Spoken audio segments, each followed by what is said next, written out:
Hello, my name is Tyler Watts. My family and I have been proud supporters of Latin American missions for well over 15 years now.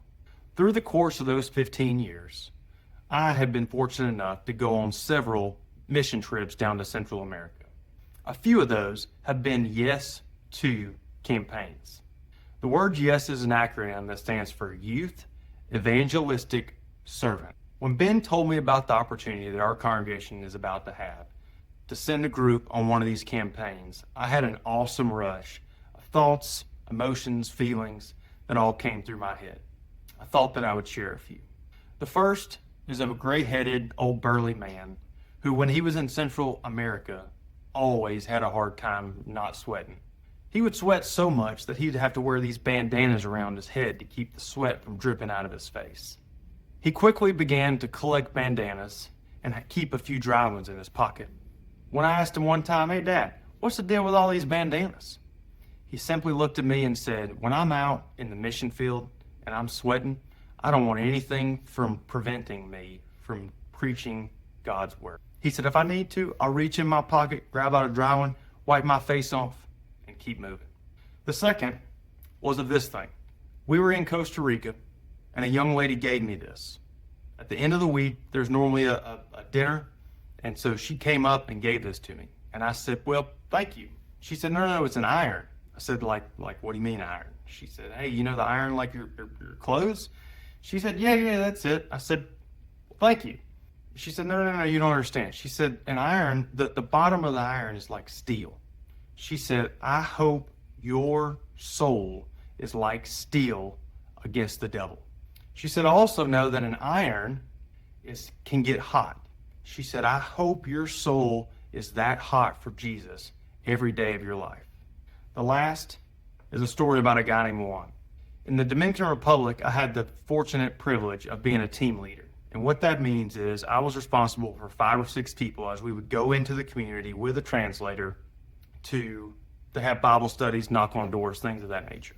This particular day, we were about to walk out of the church building after a morning worship service. And as we walked out, there was a guy about my age who approached us. Knowing a little bit of Spanish, he came up and said, "Hey," saw all the people, heard all the noise, and said, "Hey, what's going on? Is it a party?" Something like that. "Yeah." And he said, looks down at his watch and says, "Okay, well, I got time for that. What are we having?" And I said, "Well, Juan, if we could give you something that you would never want nor need again, would you be interested?" And he said, "Hey, I'm in." We quickly walked in, sat down, and he proceeded for the next hour and a half to 2 hours to tell me about his life. He sat there and told me about the challenges within his family, his friends, his job, addiction, things of that nature. We really only got through a couple scriptures. When we talked about his faith, he told me about how ritualistic and repetitive his faith had been. It had not really been a genuine faith. I believe the power of Jesus is real 2,000 years ago, 13 years ago, and now. See, the power of Jesus in Juan is when he understood that he was broken and that he needed Jesus. To watch someone who's never really thought of Jesus in that way, their mind, body, and soul changes instantly. That was probably the most powerful moment of my life outside of my marriage and my 3 girls being born. I never will forget that. You see, we as humans, we have a hard time really grasping what heaven really is.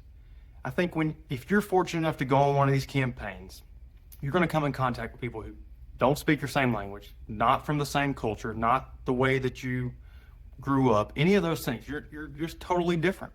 But yet you have one mission. You have one common goal, and knowing that the love of Jesus will surpass everything. If you have any other questions, feel free to stop me at worship, text me, call me, anything. I appreciate your time, and thank you for the leadership of our congregation. God bless. Thank you.